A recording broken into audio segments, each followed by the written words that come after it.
My daughter abandoned me on Christmas Day, running away with her husband and his parents on a trip that I paid $17,000 for. I was expecting family warmth, but found an empty house and a treacherous note. It turns out they had planned everything.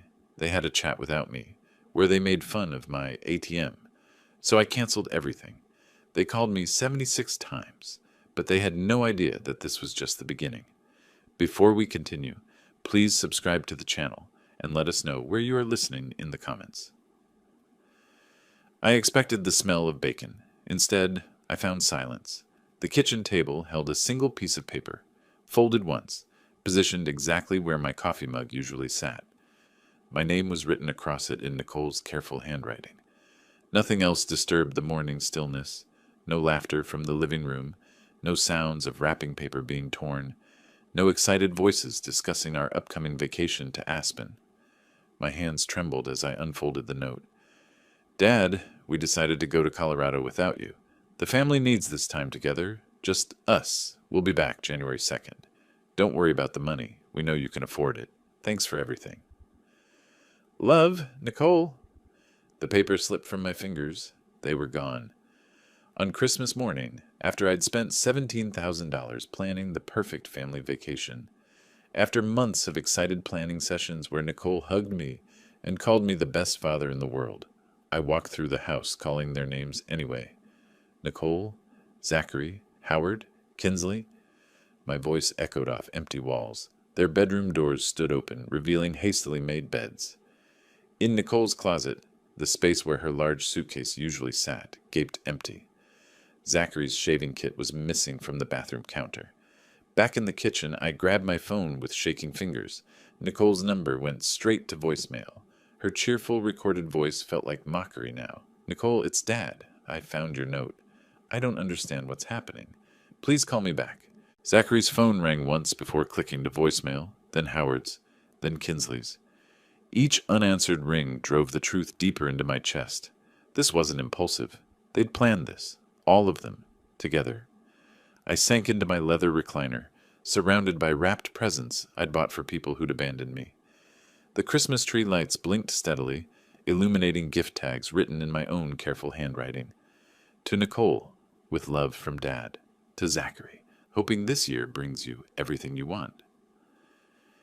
3 months ago, I'd announced the vacation during Sunday dinner. Nicole had been struggling since her divorce, and Zachary's parents had never taken a real vacation. I wanted to give them something special. Aspen for New Year's, I'd said, pulling out the resort brochures. 7 days, all expenses paid. Skiing, spa treatments, the works. Nicole had thrown her arms around me. Dad, you're incredible. This is exactly what we all need. Zachary had shaken my hand firmly. Larry, this means everything to us. Truly. Howard and Kinsley had actually cried. We never dreamed we'd see a place like that, Howard had whispered. I'd felt so proud, so useful. Finally, I could create the kind of family memories that would last forever. Now I understood their tears differently. They'd been planning to exclude me even then, weighing how much my generosity could buy them versus how much they could tolerate my presence. I picked up our family photo from last Christmas. 5 smiling faces. Nicole's arm draped around my shoulders. Zachary giving me a thumbs up. Howard and Kinsley beaming with genuine warmth, or what I'd thought was genuine. Had they discussed it after I went to bed? Had they counted the days until they could take my money and leave me behind? The Mercedes keys sat on the kitchen counter where Nicole had left them. A final insult. They'd taken an Uber to the airport rather than drive my car, making sure I knew this wasn't about transportation. It was about choosing not to include me. My phone buzzed with a text from my neighbor. Merry Christmas, Larry! Hope you're having a wonderful morning with your family. I stared at the message until the screen went dark. They'd made their choice. They thought I was just a lonely old man with deep pockets and no backbone, someone who'd absorb their betrayal quietly and continue funding their lives without consequence. They were wrong. I walked to my office and opened the desk drawer where I kept all our vacation documents, confirmation numbers, resort information, payment receipts, everything they'd need for their perfect getaway, everything I still controlled. My finger hovered over the resort's phone number. Walking to my home office felt like crossing a bridge I could never return from. The organized filing cabinet stood exactly where I'd left it. 3 decades of meticulous record keeping, every receipt cataloged, every contract filed alphabetically. I pulled out the thick folder, labeled Aspen Vacation 2024. The little Nell's number was highlighted in yellow marker. I'd called them dozens of times during planning, discussing room upgrades and special requests. Now I dialed with different intentions. Good morning, Little Nell Resort. This is Rebecca speaking. How may I assist you? This is Larry Hughes. My family checked in last night under the Hughes reservation. I need to make some immediate changes. Oh yes, Mr. Hughes. Your family arrived safely. They seemed so excited about their stay. What changes would you like to make? I opened my planning binder to the detailed itinerary I'd spent weeks crafting. I need to cancel the spa appointments scheduled for December 27th. All 5 of them. Sir, those are premium bookings during peak season. There will be significant cancellation fees. Cancel them. The keyboard clicking paused. Certainly, sir. Anything else? The private chef service for New Year's Eve. Cancel it. I drew a line through the $2,400 expense with my red pen. Mr. Hughes, that's a very popular service. Are you sure you don't want to reschedule instead? Cancel the ski lessons, all of them. Cancel the wine tasting tour. Cancel the private shopping appointment. Each cancellation felt like removing their names from my will, deliberate and final. Rebecca's professional composure cracked slightly. Sir, this represents most of your planned activities. Is everything all right? Everything is perfect. One more thing. Remove my credit card authorization for any additional charges. They can pay for their own extras now. I hung up before she could respond, and immediately opened my filing cabinet's bottom drawer. Inside sat folders containing 7 years of receipts. Every dollar I'd spent supporting Nicole and Zachary, organized by category and year. The university folder held $180,000 in tuition payments spread across 4 years. Nicole's psychology degree that she'd never used. I remembered her graduation day, tears streaming down her face as she hugged me, promising she'd make me proud. Wedding expenses. $65,000 for what Nicole called her fairy tale day. The venue, the flowers, the photographer. I'd written every check with joy, watching my daughter's dreams come true. Apartment down payment, $85,000. I'd structured it as a formal loan, not a gift. Smart business practice, even with family. The paperwork sat in its manila folder, Zachary's signature bold across the promissory note. My phone was already ringing before I'd finished reviewing the files. Larry? Merry Christmas, buddy. Michael Richardson's voice carried that relaxed holiday tone. My lawyer for 23 years. The man who'd handled my business sale and retirement planning. Michael, I need legal advice. Today. His pause told me he'd caught the edge in my voice. Larry, what's wrong? You sound different. My family went to Aspen without me on Christmas morning, after I paid $17,000 for their vacation. The words came out flat, businesslike. I want to know my legal options regarding the money I've lent them over the years. Wait, what? Nicole and Zachary left you on Christmas? Are you serious? Completely serious. They took my money and abandoned me. Now I want to know what I can legally recover. Michael's silence stretched long enough that I wondered if the call had dropped. Finally, Larry, the apartment loan documentation we prepared is solid. It's a callable loan with 30-day notice. The credit cards you pay for can be canceled immediately. But are you sure you want to? Cancel the cards. Prepare the loan recall notice. I want everything ready by tomorrow morning. Larry, it's Christmas. Maybe we should think about mediation, family counseling. They made their choice, Michael. Now I'm making mine. After hanging up, I walked to my fireproof safe and withdrew the documents I'd hoped never to need. Every loan agreement, every co-signed lease, every financial guarantee I'd provided out of love and trust. They had no idea what was legally possible when generosity turned to betrayal. My phone started buzzing with an incoming call. Nicole's name flashed on the screen. I let it ring 3 times before answering, my voice steady as granite. Hello, Nicole. Dad? Her voice cracked with panic. What did you do?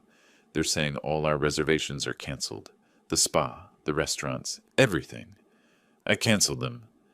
Silence stretched between us like a chasm. Then, you can't do that. We're already here. We planned this whole trip around those bookings. No, I planned this trip. You just decided to exclude me from it. Dad, please, let me explain. Explain what? How you coordinated leaving me alone on Christmas morning? How you took my $17,000 and abandoned me? My fingers drummed against the desk. There's nothing to explain, Nicole. Her breathing turned rapid, desperate. We can talk about this when we get back. We can work things out. Can we? Like we worked out telling me you were leaving? Dad, you're being unreasonable. I'm being practical. Michael Richardson is preparing the legal papers to call in your apartment loan. 30 days' notice, as specified in the contract you and Zachary signed. The phone went silent except for her sharp intake of breath. You wouldn't. I already have. Your credit cards will be canceled by noon today. Any bank guarantees I've signed are being revoked. I opened my safe and pulled out the thick stack of documents. Did you really think I kept no records of my generosity? Dad, stop, please. Now she was crying. We made a mistake, okay? We should have talked to you first. You made a choice.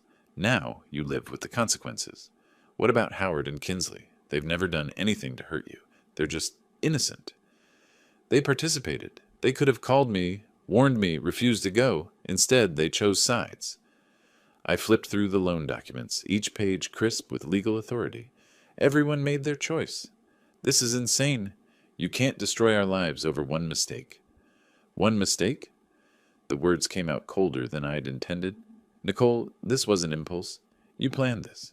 You discussed it. You coordinated it. You booked transportation without telling me. This was calculated betrayal. Zachary's voice joined the call suddenly. Larry, this is getting out of hand. Let's talk like adults here. Adults don't abandon family members on Christmas morning, Zachary. Look, we thought you might enjoy some time alone. You're always saying how busy your social calendar is. Don't. My voice cut through his attempt at manipulation.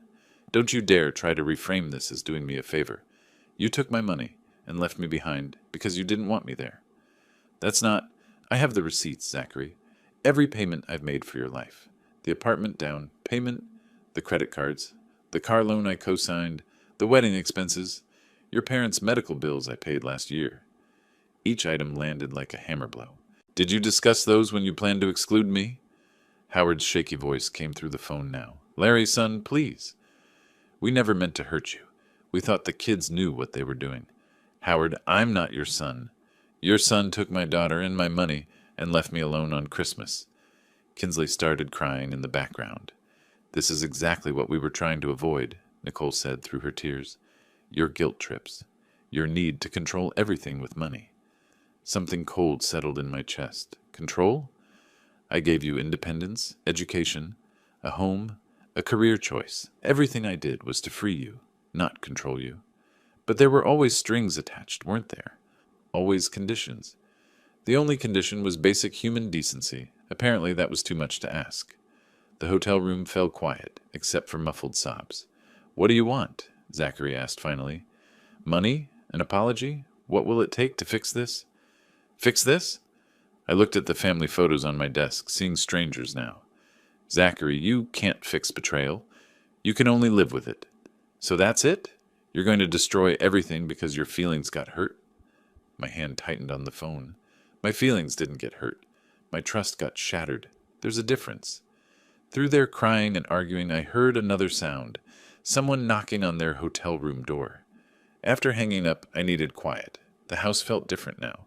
Larger, emptier, like a museum of misplaced trust. I'd grabbed a sandwich around noon, but barely tasted it. Now, walking through rooms I'd decorated for Christmas morning that never came, I felt like a detective in my own life. Nicole's bedroom door stood slightly open, the way she'd left it Christmas Eve. I pushed it wider and stepped inside. Her childhood photos smiled from the walls. Gymnastics, trophies, high school graduation, family vacations where everyone looked genuinely happy. Had I imagined all of it? The charging station on her nightstand caught my eye. Nicole's phone sat there, forgotten in their rush to the airport. She'd been texting frantically from Howard's phone during our call. I picked up the device, my thumb hovering over the screen. This felt like crossing a line, but they'd already crossed every line that mattered. The phone unlocked with her birthday, a password I'd helped her choose years ago for security. The messaging app showed dozens of unread notifications. I opened the group chat labeled Girls' Weekend Planning and immediately wished I hadn't. 2 weeks ago, Nicole. Dad's insisting on coming with us to Aspen. Jessica. Oof, that's rough. Can't you just tell him no? Nicole. You don't know my dad. He paid for everything, so he thinks he gets a vote. Sarah. Maybe he'd have fun, though. Nicole. Trust me, no.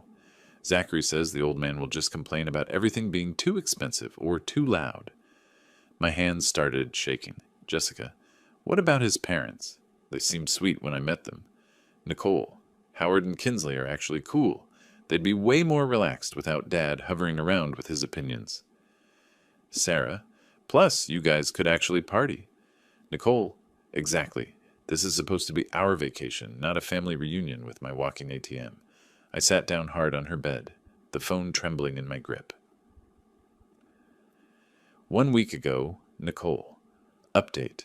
We figured out how to handle the dad situation. Jessica. Spill. Nicole. We're going to leave Christmas morning before he wakes up. Leave a note. Sarah. That's kind of brutal. Nicole. He'll get over it. Plus, Howard said they felt bad about taking so much money from him anyway. Jessica. Wait, so his in-laws are in on this? Nicole. They needed convincing, but Zachary explained how Dad makes everything about himself. The words blurred as I scrolled through more messages. Each one felt like a paper cut, small but accumulating into something unbearable. Nicole. Sometimes I think Dad forgets we're adults now. Sarah. At least he pays for everything. Well, Nicole. True. Silver lining of having an overprotective, rich dad. Jessica. Must be nice having a father who can afford to spoil you. Nicole. It comes with strings, though. He expects gratitude and family time in return. Sarah. Ugh. Emotional labor. I remembered the conversation from 2 weeks ago now. Zachary's suggestion hadn't been casual at all. Larry, don't you think it might be nice if just the younger generation went this time? He'd said over Sunday dinner. Nicole had jumped in immediately. Dad, you'd probably be more comfortable at home anyway. You always say how much you love having quiet time to read. I'd laughed, thinking they were joking, but I'd been looking forward to this family time for months. The awkward silence that followed made sense now. They'd already decided. Howard and Kinsley had avoided my eyes because they knew. Everyone knew except me. 3 days ago, Nicole. Final check. Everyone's tickets confirmed? Jessica. You're really doing this, Nicole. It's better this way. Trust me. Dad will sulk for a week, then move on. Sarah. What if he doesn't? Nicole. What's he going to do? Cut me off? He's threatened that before and never follows through. Jessica. Maybe because he loves you. Nicole. Maybe, or maybe because he needs us more than we need him. I closed the messaging app and stared at the dark screen, seeing my reflection looking older than I remembered. They hadn't just excluded me, they'd mocked me. My generosity wasn't appreciated, it was expected. My desire for family connection wasn't cherished, it was tolerated. The phone buzzed with a new message from the group chat. Nicole. Emergency dad went nuclear. Canceled everything and threatened to call in the apartment loan. Jessica. Wait. What? Nicole. He's serious this time. We might have really screwed up. I set the phone back on the charging station and walked to my office, my footsteps echoing in the silent house. They thought they knew me. They thought I was predictable, manageable, someone who made empty threats and bought forgiveness with money. They were about to learn how wrong they were. My office had always been my sanctuary, mahogany desk, organized filing cabinets, everything in its place. Now it felt like a war room. I pulled out my laptop and opened a new spreadsheet, muscle memory from 30 years of running a construction business taking over. Column headers, date, category, amount, documentation status, legal structure. I started with Nicole's education. Row by row, I entered every tuition payment, every dormitory fee, every textbook purchase I'd covered. $45,000 per year for 4 years. The laptop's calculator showed $180,000 total. Wedding expenses came next, the venue Nicole had to have, the dress that cost more than most people's cars, the honeymoon to Bora Bora. Because we'll only do this once, Dad. Another $65,000. The apartment down payment made me pause. I'd been smart there, structuring it as a formal loan with Michael's help. $85,000 with a promissory note, signed by both Nicole and Zachary. Interest rate below market, but legally binding. Vehicle purchases. Nicole's BMW, $45,000. Zachary's truck, $35,000. Both loans I'd co-signed when their credit wasn't sufficient. Monthly support over the past 3 years averaged $2,500. Rent, assistance, grocery money, insurance payments, emergency funds, another $90,000. The final total made me sit back in my chair. $15,000, $500,000 of documented generosity, repaid with calculated betrayal. I reached for my phone and dialed Michael's number. Larry, how are you holding up? I need an emergency meeting, tonight if possible. It's Christmas Day. Michael, I've just calculated over $500,000 in family support over the past decade. I need to know exactly what legal options that creates. Silence. Then, I'll meet you at my office at 5:30. Let me call David Cruz. You'll want tax implications reviewed too. Driving downtown felt surreal. Christmas lights twinkled on empty streets while I navigated toward a meeting that would change everything. Michael's building was dark, except for his 20th floor office windows. He met me at the elevator, his usually impeccable suit replaced by jeans and a sweater. Larry, in 23 years of representing you, I've never seen you like this. In 23 years, I've never been systematically betrayed by the people I love most. David joined us by video call from his home office, his background showing a Christmas tree with scattered wrapping paper. Larry, Michael filled me in. You're talking about significant asset recovery here. I spread my documentation across Michael's conference table. Tell me what I can legally do. Michael reviewed the apartment loan paperwork first. This is solid. You structured it perfectly. Callable with 30 days written notice, below market interest rate clearly documented as family assistance, completely enforceable. The credit cards. You're the primary account holder, they're authorized users. You can remove them immediately. Any debt they've accumulated on your cards becomes due on demand. David leaned forward on the screen. From a tax perspective, you've been treating monthly support as gifts under the annual exclusion limit. Smart. But the major items, education, wedding, apartment, those create legitimate debt instruments if the recipients breach trust. What about the car loans? You're guarantor on both. If they miss payments, you can demand immediate payoff or repossess through the lender. I felt a cold satisfaction settling in my chest. So they have no legal protection? Michael adjusted his glasses. Larry, they have no assets of their own, no independent income stream, and they've made themselves completely financially dependent on your goodwill. From a legal standpoint, you hold every card. The emotional fraud aspect? Harder to prove, but you have documented evidence of premeditated deception while accepting financial benefits. A court would view that very unfavorably. David added, plus there's the constructive trust doctrine. Money given under false pretenses can be recovered even if initially structured as gifts. Timeline for implementation? Michael pulled out his legal calendar.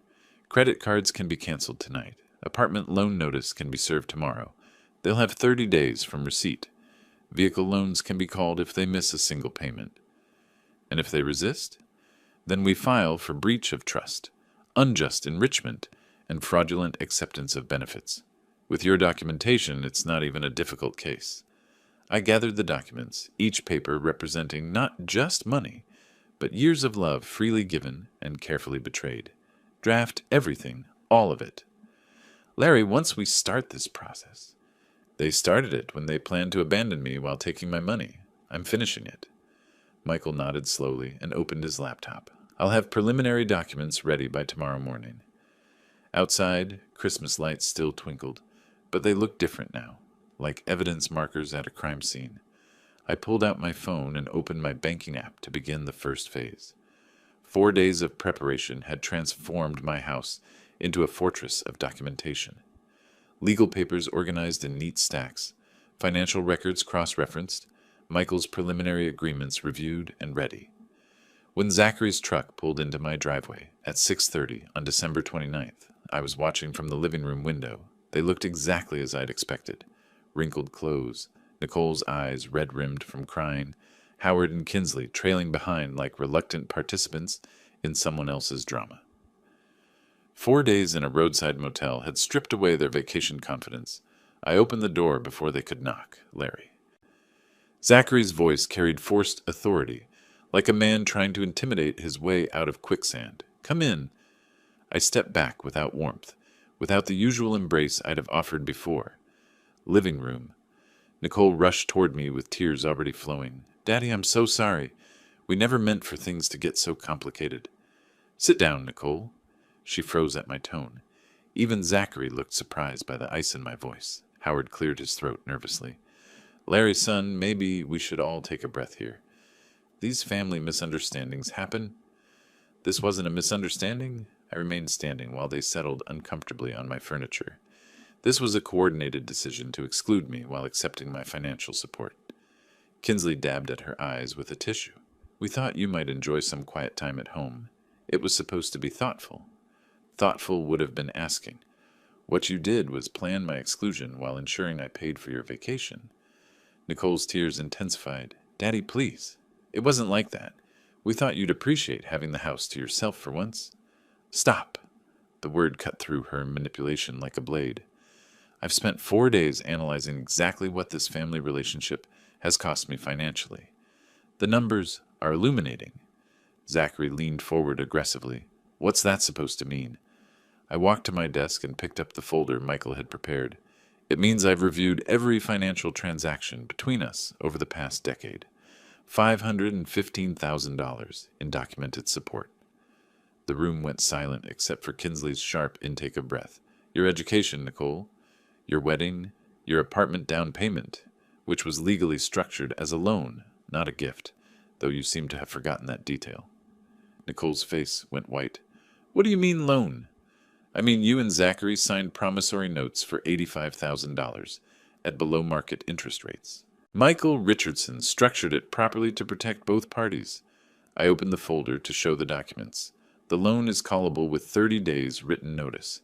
"You wouldn't—" "I already have. Notice was served yesterday by certified mail." Zachary shot to his feet. "This is insane. You can't destroy our lives over hurt feelings." "I'm not destroying anything. I'm simply calling in legitimate debts." I flipped to the next section. "Your credit cards were canceled effective January 1st. Car loan guarantees I provided are being reviewed for revocation." "Dad, stop this!" Nicole's voice cracked with real fear now. "We'll lose everything." "You should have considered that before planning my exclusion." Howard stood shakily. "Larry, surely we can work something out. Families shouldn't handle disagreements like business transactions." "You're right, Howard. Families should handle disagreements with honesty and respect. When you choose to handle family relationships like business transactions, taking money while providing no consideration in return, then I'll respond in kind." "Consideration?" Zachary's face flushed red. "We're your family. That should be enough." "Family members don't conspire to abandon each other on Christmas morning." Kinsley was crying openly now. "We never meant to hurt you. We just thought—" "You thought I was a convenient source of funding with no feelings to consider." I closed the folder. "You were wrong." Nicole collapsed back into the sofas, finally understanding the scope of her situation. "How much time do we have?" 30 days from receipt of notice for the apartment. Credit cards are already canceled. Car payments become your sole responsibility immediately. "We can't afford any of this without your help," she whispered. "Then you should have thought about that before you decided my presence was unwanted." Zachary paced toward the window, his hands clenched into fists. "This is blackmail. This is business. Something you should understand, given your eagerness to treat family relationships as financial transactions." Nicole looked up at me with desperation replacing manipulation. "What do you want? An apology? Groveling? What will it take to fix this?" I met her eyes without flinching. "You can't fix betrayal with apologies, Nicole. You can only live with the consequences." "So that's it?" Zachary spun around to face me. "You're going to financially destroy us because we took a vacation without you." "I'm going to treat you exactly the way you treated me, as people whose feelings and needs don't matter." The room fell silent except for the ticking of my grandfather clock. Finally, Zachary straightened his shoulders and looked directly at me. "We need time to figure this out. You have exactly the time specified in the legal documents, not 1 day more." As they filed toward the door, defeated and desperate, I knew they wouldn't accept this quietly. I slept better that night than I had in weeks. Morning brought the satisfaction of systematic implementation. My desk was organized with contact lists, legal timelines, and action items, arranged in order of priority. 8 o'clock sharp, I made my first call. Michael, it's Larry. Time to file the apartment loan collection lawsuit. You're certain about this? Once we file, there's no going back without looking weak. File it. $85,000 plus accumulated interest and legal fees. Full collection action. I'll have it submitted within the hour. What about the credit cards? Calling the bank next. First National answered on the second ring. Mr. Hughes, how can we help you today? I need to remove Nicole Hughes as an authorized user on all my accounts, effective immediately. Certainly, sir. May I ask the reason for the removal? Business decision, family financial restructuring. The cards will be canceled within 24 hours. Any outstanding charges will remain on your primary account. Understood. Chase Auto Finance took longer to reach the right department. Mr. Hughes, you're calling about the guarantee removal on the Zachary Thompson vehicle loan. Correct. I want my financial guarantee removed from his loan agreement.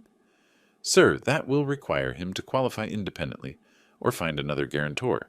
If he cannot, the loan becomes immediately callable. That's his responsibility now.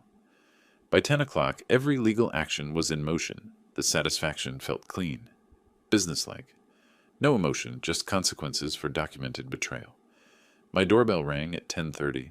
Nicole stood on my porch holding a manila envelope, tears already streaming. Daddy, my credit card was declined at the grocery store. The bank said you canceled my authorization. I removed you as an authorized user. The cards were mine, not yours. She pushed past me into the living room, opening the envelope to scatter family photos across my coffee table. Look at these. Remember when you taught me to ride a bike, my graduation, my wedding day where you walked me down the aisle? I remember paying for all of those occasions. How can you be so cold? I'm your daughter. Daughters don't conspire to abandon their fathers on Christmas morning. Zachary appeared in my doorway, phone pressed to his ear. No, I understand. Yes, the guarantee has been removed. He hung up and stared at me with barely controlled fury. The bank wants my car loan paid in full, or they'll repossess. I can't qualify for refinancing without your guarantee. Then you shouldn't have risked it by betraying my trust. Howard and Kinsley shuffled in behind their son, looking uncomfortable. Larry, surely we can work something out, Howard said. These are just family disagreements. We've all said things. This isn't about things we've said. This is about things you've done.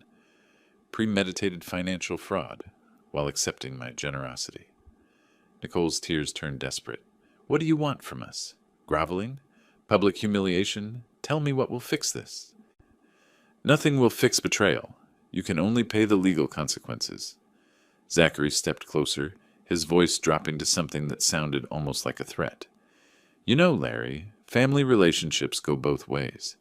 You might want to consider what happens when you're alone in this big house. Accidents happen to elderly people. I pulled out my phone and started recording. Could you repeat that, Zachary? My lawyer will be interested in documented intimidation attempts. His face flushed red. I wasn't threatening. You were implying that my age makes me vulnerable to accidents if I don't comply with your financial demands. That's textbook elder intimidation. Nicole grabbed Zachary's arm. Stop talking. You're making it worse. Worse than being financially destroyed by your own family? I looked directly at Zachary. I have security cameras recording this conversation. I have witnesses to your threatening behavior. Every word you've spoken is being documented for legal proceedings. Kinsley started crying. This isn't what families do to each other. Larry, you're destroying relationships that took decades to build. I didn't destroy them. I discovered they were already destroyed. You helped plan my exclusion while accepting my money. That destroyed the relationship. You thought I was a convenient ATM, with no feelings to consider. Zachary paced toward the window, his fists clenched. Fine. You want to play hardball? Two can play that game. This isn't a game. This is debt collection.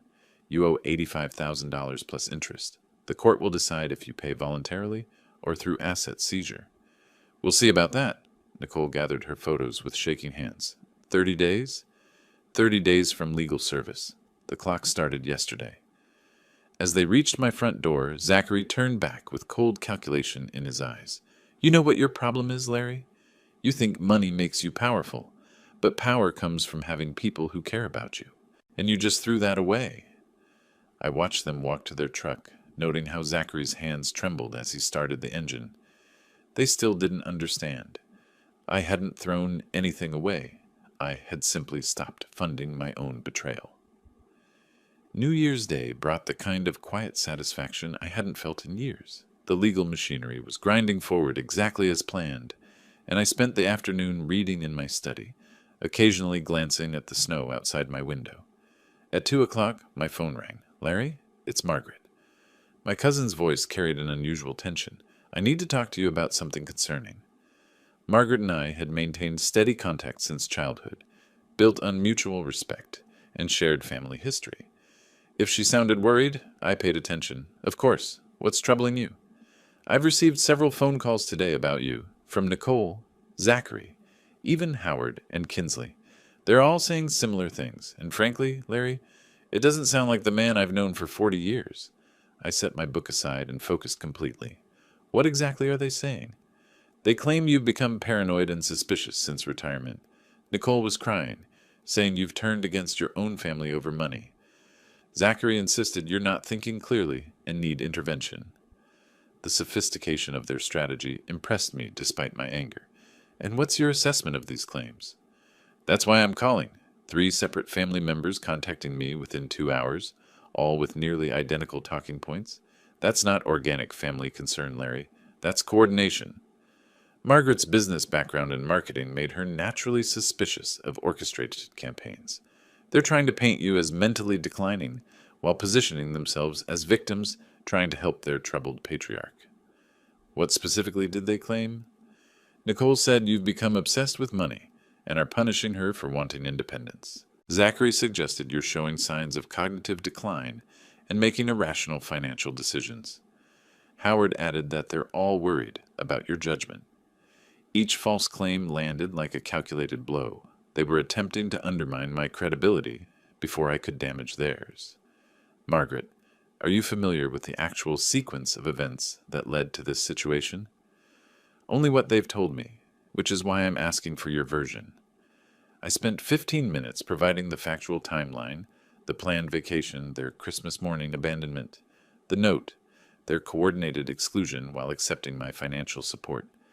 I kept emotion out of it, presenting only documented facts. That's quite different from what they described. Margaret's voice carried new understanding. "They made it sound like you suddenly became unreasonable about normal family independence. They conspired to abandon me on Christmas morning after I paid $17,000 for their vacation. When I implemented legal consequences for their documented loans and financial obligations, they escalated to intimidation and now reputation management. Larry, I'm going to ask you something directly. Are you experiencing any cognitive issues, any changes in judgment or decision-making?" The question didn't offend me. It was exactly what a concerned relative should ask when presented with conflicting narratives. My lawyer, Michael Richardson, has worked with me on these legal actions.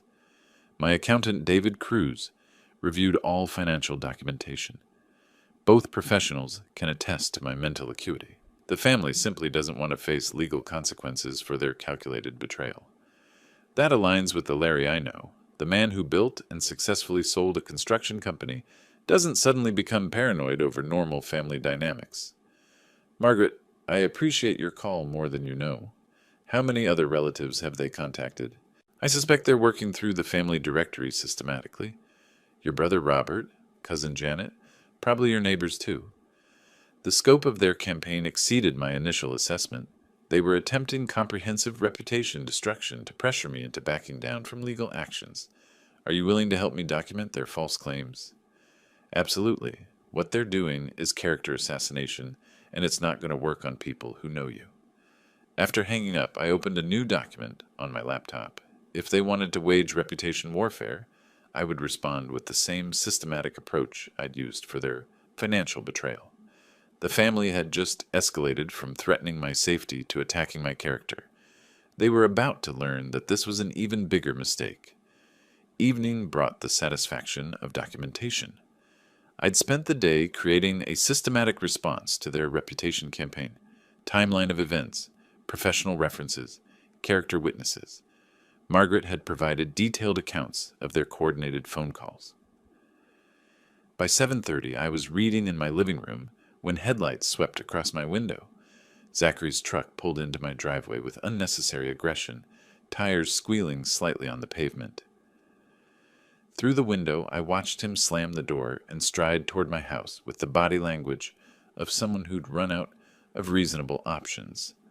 I activated my security system from the discreet panel beside my chair. 6 cameras covering all approaches to the house, everything recording automatically to cloud storage. 30 years of running a construction business had taught me the value of documenting confrontations. His pounding on my front door sounded more like demands than requests. "Open up, Larry. We need to talk." I opened the door but remained in the threshold, maintaining control of the space. "Good evening, Zachary." "Don't give me that polite nonsense." He pushed past me into the living room, his movements jerky with barely controlled fury. "You think you can destroy my family with your legal games?" "I think I can collect legitimate debts through proper legal channels." "Legal channels?" His voice rose to something approaching shouting. "You're ruining our lives over hurt feelings." "I'm exercising contractual rights over documented loans." Zachary moved closer, using his height and 40-year age advantage to loom over me. "You know what happens to stubborn old men who live alone in big houses like this?" I met his stare without flinching. "What happens, Zachary?" "Accidents. Break-ins. Bad things happen when neighbors can't hear you calling for help." His voice dropped to something that sounded almost casual.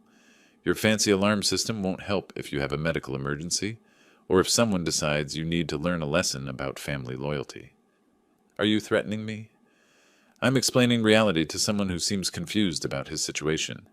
He gestured around my living room. "You're 62 years old, living alone, no family support anymore. Things could get very difficult for you if you don't stop this legal nonsense." I nodded thoughtfully, as if considering his words. "That's an interesting perspective. Would you like to see something?" Without waiting for an answer, I walked toward my home office. Zachary followed, probably thinking he'd intimidated me into compliance. "See, the thing about living alone in a big house," I said, opening my office door, "is that you can afford proper security measures." The wall of monitors showed 6 different camera angles of my property, including perfect footage of Zachary's arrival and our entire conversation. His face went white as he recognized himself on screen, making threats to an elderly man. "You can't record me without permission."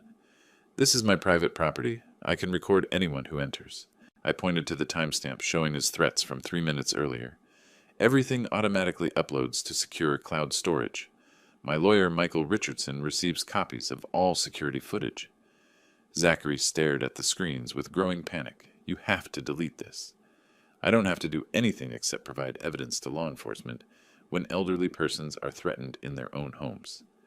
"Delete it, Larry. I wasn't serious about—" "About what? Medical emergencies? Break-ins? Teaching me lessons about family loyalty?" I picked up my phone. Threatening an elderly person is a serious crime in Michigan, especially with documented evidence. "You can't call the police over a conversation." "I can call them about criminal intimidation and threats against a senior citizen." I dialed 911, which carries enhanced penalties under Michigan law. 911, what's your emergency?" "This is Larry Hughes at 847 Maple Ridge Drive. I need police response for criminal threats made against me by a family member. I'm 62 years old, and the suspect is still in my home making threats about accidents and break-ins." Zachary's face went from anger to pure panic. "Hang up. I'll leave right now." "Sir, are you in immediate danger?" the dispatcher asked. "The suspect is agitated, but I have him on security camera. I have video evidence of the threats." "Officers are dispatched. Please stay on the line." 2 patrol cars arrived within 8 minutes. I provided the officers with printed screenshots of Zachary making threats, along with the audio recording. Michigan's enhanced penalties for crimes against elderly persons made this a priority. Arrest. "Mr. Thompson, you're under arrest for criminal intimidation and threatening an elderly person," the lead officer announced, producing handcuffs. Zachary's hands shook as they cuffed him. "This is insane. He's my wife's father." "That makes it worse, sir. Family relationship doesn't excuse threatening behavior." As they led him to the patrol car, Zachary looked back at me with something approaching desperation. You don't know what you're doing, Larry. This won't end the way you think. I watched the taillights disappear down my street, then called Michael Richardson to inform him about our newest legal development. The court documents arrived on a snowy Tuesday morning, delivered by Michael Richardson with the satisfaction of a man who'd orchestrated a perfect legal victory. I spread them across my dining room table like a general, reviewing successful battle plans. Complete judgment in your favor, Michael announced, setting his briefcase beside the papers. $85,000 recovered through apartment sale, all credit obligations transferred back to primary borrowers, criminal charges proceeding separately. The numbers were more satisfying than I'd anticipated. Not just the money, though recovering every penny felt appropriate, but the systematic nature of justice served through proper legal channels. Zachary's employment situation. Criminal record for threatening an elderly person makes him essentially unemployable in any professional capacity. Most employers run background checks now. I reviewed the property sale documents. Their apartment had sold within a week to cash buyers. The real estate market didn't care about family drama, only market values and clear titles.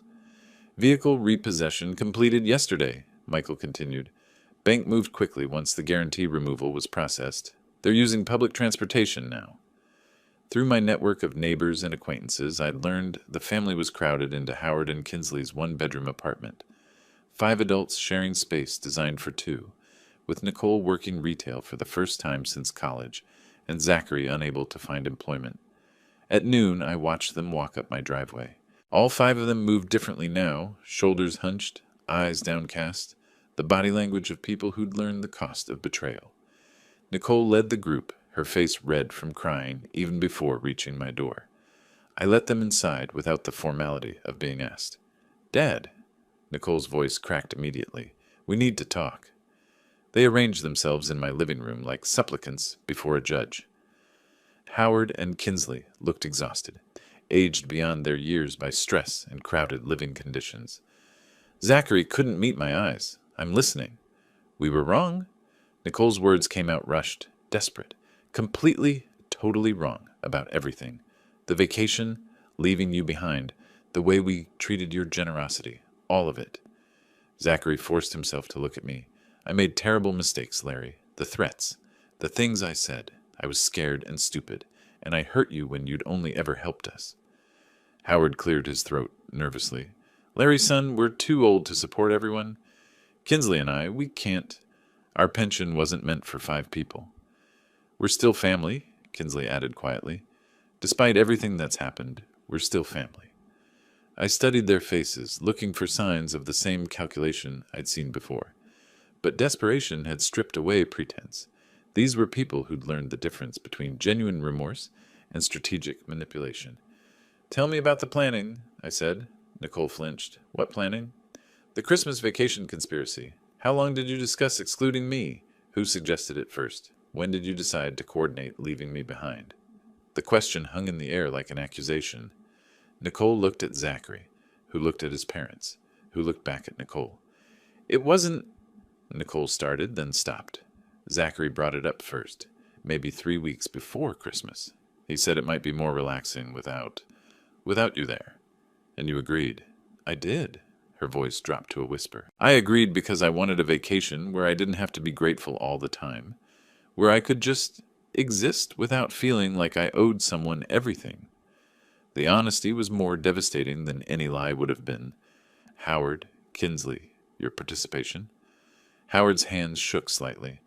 We knew it was wrong when we agreed, but Zachary convinced us you'd understand eventually, that you'd prefer quiet time alone. So you coordinated leaving me alone on Christmas morning after I'd paid $17,000 for your vacation. Yes. Nicole's admission came out like a confession. We planned it. We discussed it. We knew exactly what we were doing, and we did it anyway. I sat back in my chair, processing their complete capitulation. No excuses, no justifications, no attempts to minimize their choices. What do you want from me now? Forgiveness, Nicole whispered. A chance to make it right, Zachary added. Help, Howard said simply. I looked at each of them. My daughter, who'd inherited my business sense but not my integrity. My son-in-law, who'd learned the cost of threatening those who'd supported him. The elderly couple who'd chosen convenience over character. If I were to consider any future relationship, I said slowly, it would require conditions. Hope flickered in their eyes like candle flames in wind. Complete honesty about your motivations and planning. No more coordination behind my back. An acknowledgement that trust, once broken, must be rebuilt through consistent actions over time. They nodded eagerly, desperately. But first, I continued, you need to understand exactly how much your betrayal cost, not just financially, but personally. I walked to my office and returned with Nicole's phone. The next afternoon brought another performance, though this one was more polished than their previous attempts. I watched through my living room window as they approached my front door, Nicole clutching a bouquet of expensive white lilies, the flowers I'd brought to her mother's funeral 15 years ago. They'd prepared more carefully this time. Nicole's tears started before she even knocked, timed perfectly for maximum emotional impact. Zachary positioned himself slightly behind her with practiced humility, head bowed at precisely the right angle. I opened the door to find Nicole's carefully crafted breakdown already in progress. "Daddy!" She pressed the flowers into my hands while sobbing with theatrical precision. "I love you so much, and I'm so sorry for everything we did to you." The others filed in behind her like a choreographed funeral procession. Zachary's apology came on cue. "Larry, I've spent every night thinking about what I said to you, what I threatened. I learned my lesson about respecting the man who gave us everything. I understand now." Howard and Kinsley provided the perfect elderly backdrop, their genuine distress mixed with practiced support for their children's performance. "We just want our family whole again," Kinsley whispered. "Life's too short for all this anger and separation." Nicole collapsed onto my sofa with calculated vulnerability. "I know we hurt you terribly, but I promise, I swear, I'll be the daughter you deserve. I'll make everything right." As she spoke, I noticed her phone positioned carefully against the cushion, screen facing toward our conversation. The small red recording dot was barely visible, but it was there. "Tell me more about making things right," I said, settling into my chair with strategic distance. "I understand now that taking your generosity for granted was wrong," Nicole continued, her voice carrying the practiced cadence of rehearsed sincerity. "I see how much you've sacrificed for us, how much you've given, and I want to earn your love back." Zachary glanced at his watch, a quick, almost unconscious gesture that contradicted his claims about this being the most important moment of his life. "I'm ready to prove my gratitude every single day," he added, checking the time again while speaking about eternal appreciation. The disconnect between their words and behavior created a fascinating study in deception. Nicole's tears appeared genuine, but her strategic phone positioning revealed calculation. Zachary's apologies sounded memorized, delivered between obvious time checks that suggested somewhere else he needed to be. "Howard, Kinsley, what are your thoughts on rebuilding family trust?" I asked. "We believe in forgiveness," Howard answered carefully. "People make mistakes, but families should find ways to move forward together. Even when those mistakes involve systematic planning and coordination." The question hung in the air like an accusation. Nicole adjusted her phone's position, subtle but noticeable if you were watching for deceptive behavior. "We all regret the planning aspect," Zachary said, glancing at his watch again. "It was wrong to coordinate excluding you. We understand that now." "Do you?" I looked directly at Nicole. "What exactly do you understand about coordination and planning?" Her carefully prepared composure flickered for just a moment. "I understand that we made decisions as a group that hurt you individually, and that was selfish and cruel." The answer was too polished, too therapeutic sounding, like something coached by someone who'd researched family reconciliation tactics online. "Nicole, you seem distracted by something on your phone." She went rigid. "My phone? No, I'm completely focused on you, Dad, on us, on fixing this." But her eyes had darted to the device involuntarily, confirming what I'd already observed. She was recording our conversation, probably planning to use selective clips for social media, sympathy, or legal documentation. "Zachary, you keep checking your watch. Do you have somewhere more important to be? His face flushed. No, this is the most important thing in my life right now. I was just... Nervous habit. The lies layered upon lies with increasing transparency. 40 years of business negotiations had taught me to read people's true priorities behind their stated intentions. These people were performing repentance, not feeling it. I appreciate you all coming, I said, standing up to signal the conversation's end. This has been very educational. Nicole's panic was immediate and visible. Educational? Dad, what do you mean? We're trying to apologize, to make things right. You're trying to manipulate me with a performance while secretly recording our conversation for your own purposes. The accusation landed like a physical blow. Nicole's hand moved instinctively toward her phone, confirming my observation. I wasn't. I would never. You positioned your phone to record this conversation from the moment you sat down. Zachary checked his watch 6 times during his speech about how this moment means everything to him. Your apologies sound rehearsed because they are rehearsed. Zachary's defensive anger flared immediately.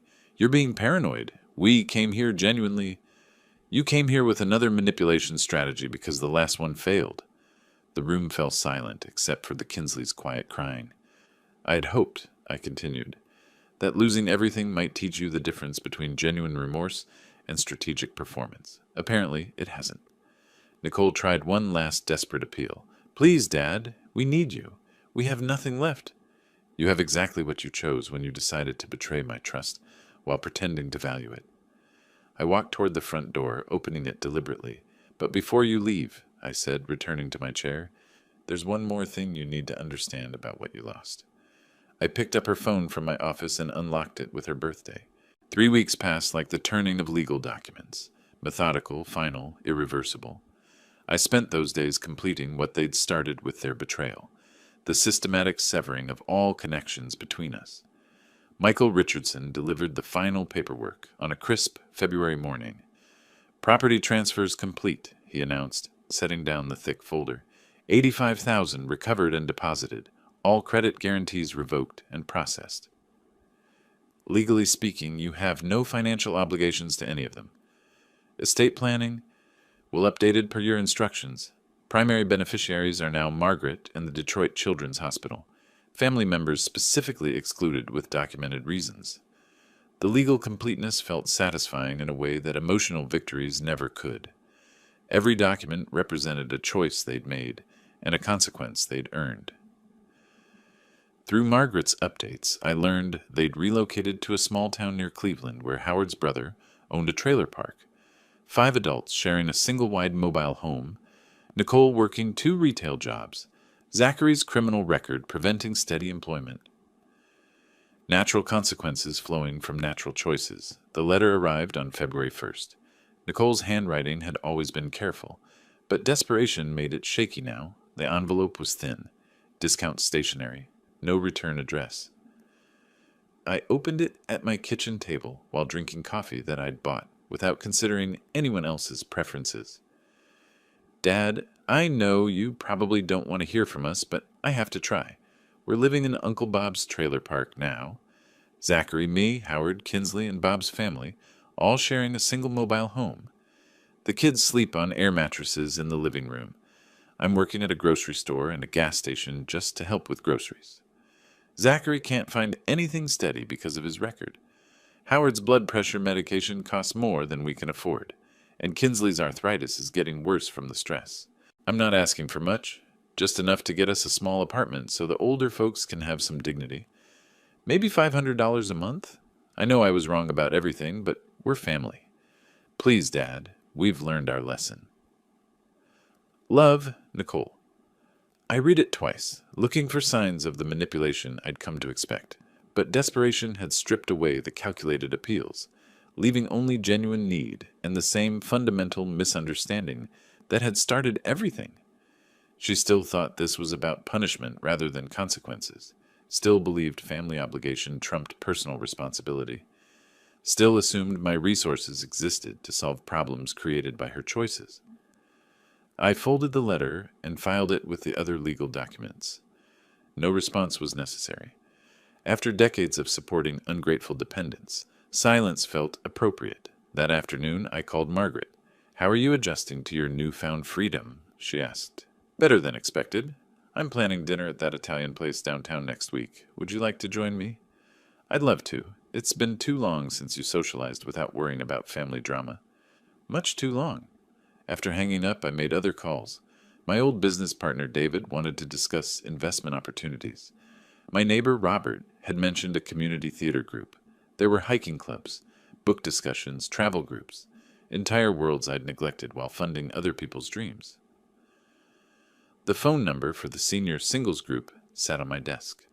At 62, dating felt simultaneously terrifying and liberating.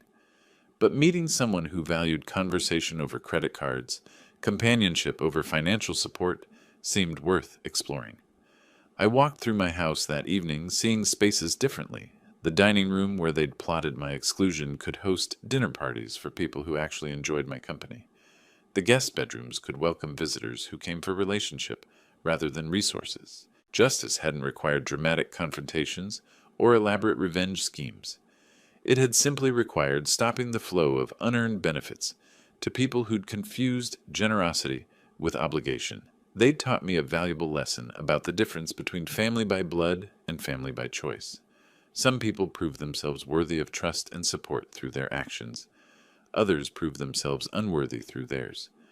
My calendar for next month was filling with possibilities. Theater tickets with Margaret, investment meetings with David, hiking trails with the outdoor club, activities chosen for my own interests rather than other people's expectations. The house felt lighter somehow, as if removing toxic relationships had improved the actual air quality. For the first time in years, I was planning a future based on my own hopes rather than other people's needs. At 62, I was finally free to discover what genuine relationships looked like when built on mutual respect rather than financial dependence. The adventure was just beginning. If you like this story, please like this video, subscribe to the channel, and share your impressions of this story in the comments. To listen to the next story, click on the box on the left. Thank you for watching.